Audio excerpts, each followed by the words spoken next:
నమస్తే, welcome to HMTV money matters. గడిచిన వారం రోజులుగా చూసుకుంటే కనుక స్టాక్ మార్కెట్లు భారీ స్థాయిలో పడిపోతున్నాయి. అసలు మళ్ళీ మనం ప్రాఫిట్లోకి వస్తామా రామా అనే అనుమానాలు కూడా రేకెత్తిస్తున్నాయి. సో ఇదే కాకుండా ద్రవ్యోల్బణం పెరిగిపోతుంది, రూపాయి పడిపోతుంది. ఇవి పక్కన పెడితే ప్రపంచవ్యాప్తంగా ఎక్కడ చూసినా కూడా నెగిటివ్ న్యూస్లే ఎక్కువగా వినిపిస్తున్నాయి. పాజిటివిటీ అనేది మనకు కనిపించట్లేదు. సో ఇలాంటి సిచ్యువేషన్లో మార్కెట్లో ఉన్న ఇన్వెస్టర్లు ఎలాంటి జాగ్రత్తలు తీసుకోవాలి, అసలు ఈ డిఫికల్టీ సిచ్యువేషన్ని ఎలా ఫేస్ చేయాలి, కొత్తగా ఎంటర్ అయ్యే వాళ్ళు ఎలాంటి జాగ్రత్తలు తీసుకొని మార్కెట్లోకి ఎంటర్ అవ్వాలి, ఇలాంటి విషయాలన్నీ డిస్కస్ చేయడానికి మనతో పాటు ఉన్నారు టెక్నికల్ అనలిస్ట్ G.RAMACHANDRA గారు. వారిని అడిగి మరిన్ని విషయాలను తెలుసుకుందాం. నమస్తే సార్. నమస్తే మేడం. సార్, గత 10 రోజుల నుంచి స్టాక్ మార్కెట్లు భారీగా పడిపోయాయి. గత వారం చూసుకుంటే కనుక సెన్సెక్స్ రేట్ దాదాపు 8,000 పాయింట్లు పడిపోయింది. అసలు దీనికి రీజన్స్ ఏంటంటారు? యాక్చువల్గా మేడం, దీనికి ఈ సెన్సెక్స్ అయితే పడిపోయింది. దీనికి రీజన్ వచ్చి మన స్టాక్ మార్కెట్ కానీ, ఇండియన్ గవర్నమెంట్ కానీ, మన వాళ్ళు కానీ ఎవరం కాదు. అయితే మెయిన్ రీజన్ ఏంటంటే ఇంటర్నేషనల్ ఎకనామిక్స్ తేడా రావటం వల్ల జరిగింది. అసలు మన కంట్రీ ఫిలాసఫీ లాస్ట్ గడిచిన 4-5 ఇయర్స్ నుంచి ఏంటంటే జీడిపి పెంచాలని, జీడిపి పెంచి గ్రోత్ రేట్ పెంచి మనం అవకాశాలు ఇచ్చి ఇండస్ట్రీ ఎకానమీ కానీ డెవలప్ చేద్దామని చాలా స్ట్రాంగ్గా ఇండియన్ గవర్నమెంట్లు చూస్తుంది. అయితే ఇప్పుడు ఏమైంది, ఇంటర్నేషనల్ ఇష్యూస్ లైక్ ఉక్రెయిన్ వారు, తర్వాత ఈ చైనాలో కోవిడ్ సిచ్యుయేషన్స్, వీటి వల్ల ఏమైందంటే టోటల్ ఎకనామిక్స్ చేంజెస్ వచ్చాయి. మెయిన్ ఏమైందంటే ఈ ప్రొడక్షన్ కాస్ట్ ఆఫ్ ప్రొడక్షన్ పెరిగిపోయింది, కమోడిటీస్ రా మెటీరియల్స్ పెరిగిపోయినాయి, తర్వాత ఆయిల్ సప్లై తగ్గిపోయింది. దాంతో రా మెటీరియల్స్ అన్నీ కూడా ఒక్కసారిగా విపరీతంగా వెళ్ళిపోయినాయి. అయితే ఇప్పుడు మీరు స్టాక్ మార్కెట్ అనేది ఒక ఎకనామిక్స్లో ఒక పార్ట్. మీరు ఓవరాల్గా కంట్రీ చూసుకుంటే గవర్నమెంట్ మేజర్ పాయింట్ ఏంటి, కంట్రీలో ఉన్న జనాభా యొక్క సేఫ్టీ చూడాలి, వాళ్ళకి అన్నీ కూడా కావాల్సిన వనరులు ఇవ్వాలి. మీరు ఇది కొంచెం డీప్గా అర్థం చేసుకోండి. ముందు మనకు గవర్నమెంట్ రూల్ ఏంటి, ఫస్ట్ గ్రోత్ చేద్దామని ఉంది. అయితే ఇప్పుడు జరుగుతున్న ఎకనామిక్ సిచ్యుయేషన్ మారటం వల్ల ఏమైంది, ముందు డిఫెన్సివ్ స్ట్రాటజీ అనేది ఫాలో అవ్వాలి. అంటే ముందు మనందరికీ కూడా ఈ కనీస అవసరాలు కానీ, ఈ బేసిక్ థింగ్స్ కానీ ఇవన్నీ కూడా అఫోర్డబుల్ రేట్లో ఇవ్వాలి. అంటే ఇన్ఫ్లేషన్ పెరిగిపోవటం వల్ల ఇన్ఫ్లేషన్ కంట్రోల్ చేయాల్సి వచ్చింది. ఈవెన్ దో ఇప్పుడు ఆర్బీఐ కానీ గవర్నమెంట్ కానీ ఇంట్రెస్ట్ లేకపోయినా పక్కన ఉన్న ఇంపాక్ట్ వల్ల మనం యాక్చువల్గా అటాకింగ్ స్ట్రాటజీలో ఉన్నదాన్ని ఈ డిఫెన్సివ్ స్ట్రాటజీలోకి తీసుకోవాల్సి వచ్చింది. ఇప్పుడు ఈ డిఫెన్సివ్ స్ట్రాటజీలో బేసిక్గా ఏంటి అంటే ఇప్పుడు ఇంట్రెస్ట్ రేట్లు ఫోర్స్ఫుల్గా పెంచాల్సి వచ్చింది. ఇంట్రెస్ట్ రేట్లు ఎందుకు పెంచాలి అంటే డిమాండ్ తగ్గించాలి, అంటే ఇన్ఫ్లేషన్ని ఆర్టిఫిషియల్గా తగ్గించాలి. కాబట్టి ఏం చేయాలంటే ఇమీడియట్గా గవర్నమెంట్ చేతిలో కానీ సెంట్రల్ రిజర్వ్ బ్యాంక్ చేతిలో ఉన్నది ఏంటంటే ఇంట్రెస్ట్ రేట్లు పెంచడం. ఇంట్రెస్ట్ రేట్లు పెంచడం వల్ల జనరల్గా ఏం జరుగుతుందంటే మనందరి దగ్గర ఉన్న డబ్బు తగ్గిపోతుంది. అంటే మనం కట్టాల్సిన లోన్స్ ఇవన్నీ పెరుగుతాయి కాబట్టి మన దగ్గర డబ్బులు ఉండవు కాబట్టి పర్చేజింగ్ పవర్ తగ్గిపోతుంది. ఈ పర్చేజింగ్ పవర్ తగ్గటం వల్ల మనం ఇమీడియట్గా ఏదైనా ఎక్సెస్ అన్నీ కొనం. ఎప్పుడైతే మనం కొన్నామో ఏదైతే కొన్నామో దానివల్ల ఏమవుతుందంటే మన బయింగ్ కెపాసిటీ తగ్గి డిమాండ్ తగ్గుతుంది. సో డిమాండ్ ఎప్పుడైతే తగ్గుతుందో సప్లై కరెక్ట్గా ఉండే ఇన్ఫ్లేషన్ కంట్రోల్ అవుతుంది. అది ఫస్ట్ వీళ్ళు తీసుకునే మెజర్స్. అయితే దీనికి ఏమవుతుందంటే రివర్స్ ఎఫెక్ట్ కూడా ఉంటుంది. ఇప్పుడు ఆ రివర్స్ ఎఫెక్ట్ ఏమవుతుందంటే ఎప్పుడైతే మనకి ఇంట్రెస్ట్ రేట్లు పెరిగిపోతున్నాయో దాని సైడ్ ఎఫెక్ట్స్ కూడా ఉంటాయి. కాబట్టి ఇది యాక్చువల్గా ఫోర్స్ఫుల్గా గవర్నమెంట్ తీసుకోవాల్సిన డెసిషన్. ఇక ఇందులో తప్పట్టడానికి ఏమీ లేదు, వాళ్ళు కరెక్ట్గానే యాక్షన్ తీసుకుంటున్నారు. కాబట్టి దాని ఇంపాక్ట్ పరంగా కొంచెం స్టాక్ మార్కెట్స్లో మనీ అనేది బయటకు వెళ్ళిపోతుంది. అంటే ఇప్పుడు మనం డిఫెన్సివ్ అటాకింగ్ స్ట్రాటజీ నుంచి డిఫెన్సివ్ ముందు సస్టైన్. ఎందుకంటే మన పక్క కంట్రీ శ్రీలంకను చూస్తున్నాం, శ్రీలంక విపరీతమైన వాలటిలిటీలో ఉంది. సో ఆ సిచ్యుయేషన్స్ వాళ్ళు ఎలా ఉన్నాయంటే ఏ కంట్రీకైనా వచ్చే అవకాశాలు ఉన్నాయి. సో అందుకని మనం ఏంటంటే ఇప్పుడు ముందు ఉన్న సిచ్యుయేషన్లో ఈ సప్లై తక్కువ ఉంది, బాగా తగ్గిపోతున్న సమయంలో డిమాండ్ కూడా తగ్గిస్తే ముందు ఉన్న కన్జంప్షన్కి సరిపోతుందనే పాయింట్ మీద ఈ డెసిషన్ తీసుకోవటం వల్ల ఇవాళ స్టాక్ మార్కెట్స్ పడుతున్నాయి. ఓకే సార్, కానీ ఈ సిచ్యువేషన్స్ చూస్తుంటే అసలు స్టాక్ మార్కెట్లు అంటేనే భయం వేస్తుంది. కానీ ముందు ఇంకా ఎన్ని డేస్ కంటిన్యూ అవ్వచ్చు ఇదే సిచ్యువేషన్? ఇప్పుడు మనకి rainy season, summer season, winter season ఎలాగో స్టాక్ మార్కెట్ కూడా సీజన్స్ ఉన్నాయి. బుల్ మార్కెట్ ఉంది, బేర్ మార్కెట్ ఉంది, కన్సాలిడేషన్ మార్కెట్ ఉంది. ముందు ఇదంతా కాస్త తెలుసుకుంటే ఏమవుతుందంటే మనం ప్రతిరోజు ప్రాఫిట్స్ రావు, ప్రతి నిమిషం రావు, అలాగే ప్రతి నిమిషం మనం డిస్టర్బ్ అవ్వం. ఇది ఒక రొటీన్ ప్రొసీజర్. ఏమవుతుంది, మీరు ఒకసారి స్టాక్ మార్కెట్ బ్రాడ్గా చూడండి, లాస్ట్ 2020 నుంచి నాన్ స్టాప్గా పెరిగిపోయింది ర్యాలీ. దానివల్ల ఏమవుతుంది, ర్యాలీ ఎక్కడి దాకా వెళ్తాయి, మనకి తెలుగులో ఒక సామెత ఉంది, పెరుగుట విరుగుట కొరకే అని. ఎంత పెరిగినా ఏమవుతుందంటే ఏదో ఒక ఫేజ్లో కొంచెం వెనక్కి రావాలి. ఇవాళ ఏమైందంటే ప్రపంచం మొత్తం ఏ కంట్రీ ఎక్కడ ఏది జరిగినా అంత ఇంపాక్ట్ అవుతుంది. సో ఆ ఇంపాక్ట్ ఇక్కడ కూడా అవుతూ ఉంటుంది. దానికి తగ్గట్టుగా మనం అడ్జస్ట్మెంట్ చేసుకోవాలి. కానీ ఇదేమీ భయపడేది ఏమీ లేదు, లేకపోతే బాధపడేది ఏమీ లేదు. మనం చేయాల్సినవి మనం కరెక్ట్గా చేయగలిగితే మనం ఇదేమీ టెన్షన్ అవ్వాల్సింది ఏమీ లేదు. బేర్ మార్కెట్కు ఇప్పుడు మీకు సంపాదించడం తెలిస్తే, ఇప్పుడు ఇక్కడ పాయింట్ ఏంటంటే ముందు అసలు డ్రైవింగ్ మనకు వస్తే ఏ కార్ అని డ్రైవ్ చేయగలం, ఏ రోడ్డు మీద చేయగలం. ముందు అసలు డ్రైవింగ్ నేర్చుకోండి. మీరు డ్రైవింగ్ నేర్చుకుండా ముందు మీరు కారు కొనేసుకొని నాకు డ్రైవింగ్ చేసేస్తానంటే మీకు ఇబ్బంది అవుతుంది. ఇప్పుడు హైవే రోడ్లు ఉన్నప్పుడు మనం 100 స్పీడ్లో వెళ్తాం. రోడ్డు బాగాలేదు, ఏం చేయాలి, మనం డ్రైవింగ్ వెళ్ళాలి, మెల్లిగా వెళ్ళాలి. సో స్పీడ్ తగ్గించుకోవాలి. సో అలా డిఫెన్సివ్ మెకానిజం ఉన్నప్పుడు డిఫెన్సివ్ తీసుకోవాలి, అటాకింగ్ ఉన్నప్పుడు అటాకింగ్ తీసుకోవాలి. అంటే ప్రతిరోజు నేను కొనేస్తాను అమ్మేస్తానని కాకుండా ఆడ సిచ్యువేషన్ ఏంటి, ఎకానమిక్ కండిషన్స్ ఎలా ఉన్నాయి. ఓకే సార్, అంటే ఈ స్టాక్ మార్కెట్లో వచ్చే ఈ సంక్షోభాన్ని, అంటే ఈ సిచ్యువేషన్ని ఇన్వెస్టర్లు ఎట్లా ఫేస్ చేయాలంటారు? అంటే వీటికి కొందరు చాలామంది ప్యానిక్ అయిపోతూ ఉంటారు, భయపడుతూ ఉంటారు. సో అలా భయపడకుండా ఉండాలి అంటే ఎలాంటి స్టెప్స్ తీసుకుంటే మంచిది? ఇప్పుడు భయపడకుండా ఉండాలి ఇన్వెస్టర్ అంటే, ఇప్పుడు నా పాయింట్ ఆఫ్ వ్యూలో ఏంటంటే మేడం, అసలు మీకు చిన్న ఒక అవుట్ ఆఫ్ వే ఎగ్జాంపుల్ చెప్తాను చూడండి. ఇప్పుడు ఫోర్డ్ అని ఆయన ఉన్నారు, ఫోర్డ్ కంపెనీ మీకు తెలుసు, హెన్రీ ఫోర్డ్. ఆయన ఆటోమొబైల్ కంపెనీ పెట్టారు. ఆయన పెట్టినప్పుడు ఇవాళ ఆయన లేరు, కానీ ఆ కంపెనీ ఉంది. అలాగే జనరల్ ఎలక్ట్రిక్స్ ఉంది, ఆయన థామస్ ఆల్వా ఎడిసన్, ఆయన లేరు బట్ కంపెనీ ఉంది. అలాగే మన ఇండియాలో కూడా టాటా జంషెడ్జీ వీళ్ళు ఉన్నారు, వీళ్ళు లేకపోయినా కంపెనీ ఉంది. అంటే వాళ్ళ విజన్ ఏంటి, ఆ రోజు నేనున్నా లేకపోయినా నా కంపెనీలు నేను పెట్టినవి ఉండాలనేది వాళ్ళ విజన్. ఎప్పుడైతే ఆ విజన్ వాళ్ళకు ఉందో దానికి తగ్గట్టుగా వాళ్ళు ఇంప్లిమెంట్ చేసుకున్నారు. సో మనం ఇప్పుడు ఎలా ఉండాలంటే, మీరున్నా లేకపోయినా స్టాక్ మార్కెట్ ఉంటుంది. ఇప్పుడు మీరు ఉన్నా లేకపోయినా మీరు పెట్టిన కంపెనీ, ఆ కంపెనీలు ఇవాళ రిష్ అని చెప్పి ఏ కంపెనీ ఆగిపోవట్లా, కంపెనీలు ఉంటున్నాయి. సో మనం గోల్ ఎలా పెట్టుకోవాలంటే, మనం ఉన్నంత వరకు స్టాక్ మార్కెట్లో మనం ఉండాలి. నాకు ఇవాళ డబ్బులు వచ్చాయా, రేపు పోయాయా, ఎల్లుండి వచ్చిందా పోయిందా, ఈ షార్ట్ టర్మ్ కాదు. ఇప్పుడు నెక్స్ట్ 20 years నేను ఈ స్టాక్ మార్కెట్లో ఉండాలి అని మీరు గోల్ పెట్టుకుంటే, మీరు ఈ ఆటుపోట్లు అనేవి నార్మల్ తీసుకుంటాం. అప్పుడు మీకు ఏమొస్తుంది, ఫస్ట్ మీరు ఉండాలి అంటే ఫస్ట్ మీ క్యాపిటల్ ఉండాలి. సో మీ కాన్సన్ట్రేషన్ మొత్తం దేని మీద ఉంటుంది, అప్పుడు క్యాపిటల్ ప్రొటెక్షన్ మీద ఉంటుంది. నాకు మొన్న ఒక ఆయన ఫోన్ చేశారు ముంబై నుంచి. ఆయన 3 crores ఉందంటారు. 3 crores నాకు ఉందండి, ఇవాళ మార్కెట్ తగ్గింది, 45 lakhs నాకు మైనస్ ఉంది, ఏం చేయాలంటారు. ఇప్పుడు ఈ క్వశ్చన్లోనే ఆన్సర్ ఉంది.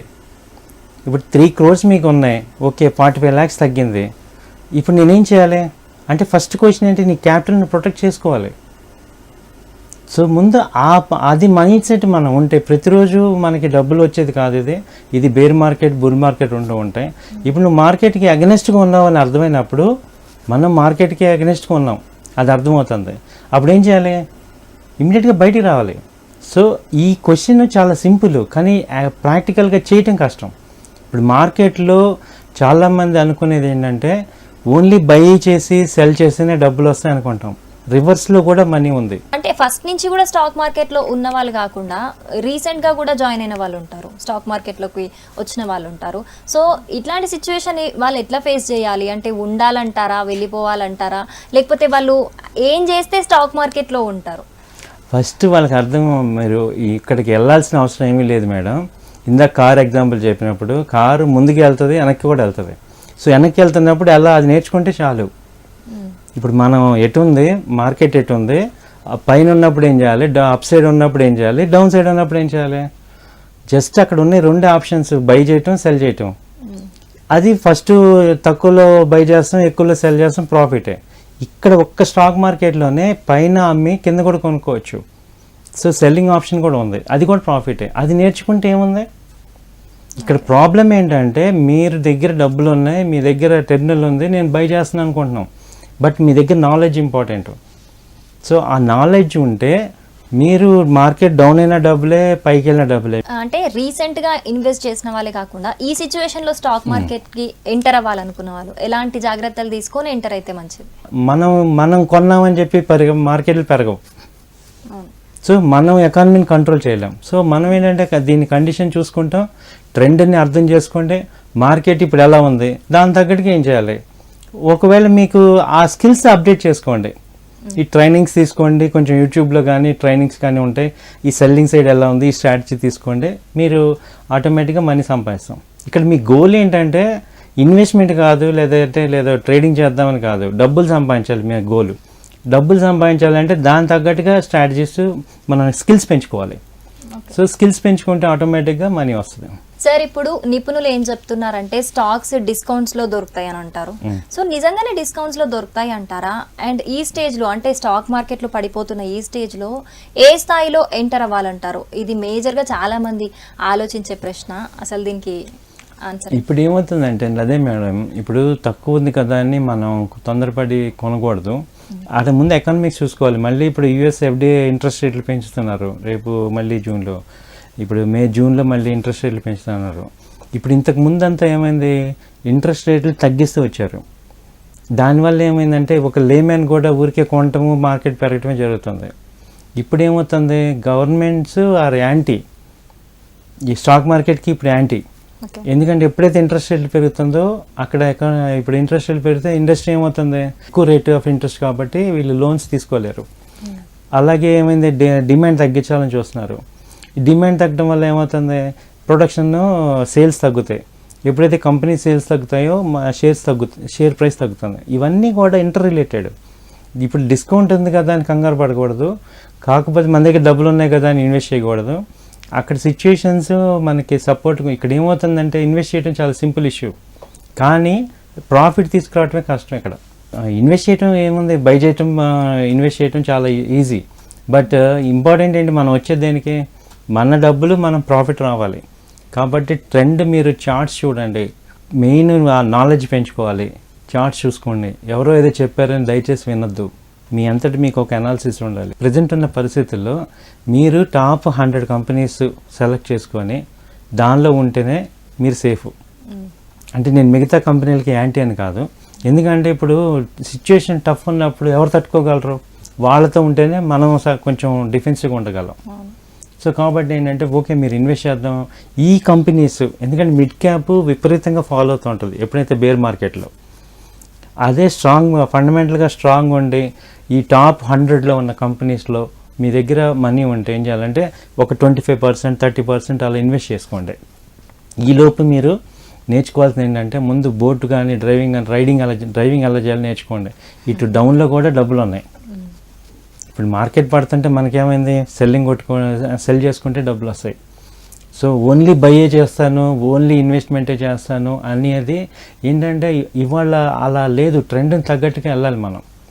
ఇప్పుడు మార్కెట్ ఎలా ఉందో అలా వెళ్ళటం అనేది మనం కొంచెం కష్టపడితే మీకు ఆ టెక్నికల్స్ కానీ అవి నేర్చుకొని దాన్ని తగ్గట్టుగా మీరు అప్గ్రేడ్ అవ్వాలి. ఇప్పుడు ప్రీవియస్ 5 years 10 years బ్యాక్కి ఇప్పటికి మార్పులు ఏమొస్తున్నాయంటే హ్యూజ్ పెనిట్రేషన్ ఆఫ్ ఇన్వెస్ట్మెంట్స్ ఉన్నాయి. కంపెనీలు అవే ఉన్నాయి కానీ అకౌంట్స్ పెరిగిపోతున్నాయి. సో ఇప్పుడు ఏమవుతుందంటే విపరీతమైన వాలటిలిటీ ఉంటుంది.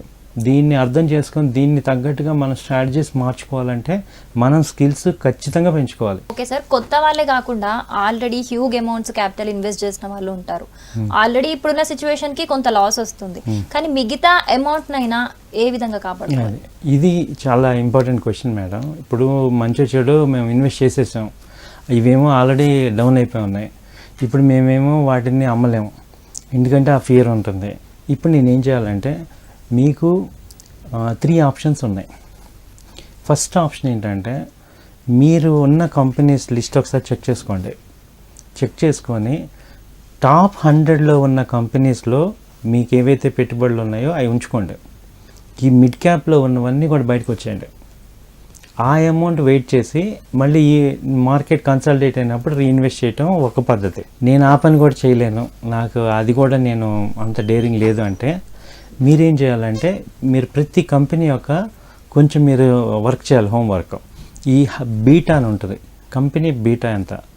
బీటా అంటే ఏంటంటే ఇప్పుడు ఇండెక్స్ యొక్క మూమెంట్ రేట్కి ఈ స్టాక్ యొక్క మూమెంట్ రేట్కి రిలేషన్.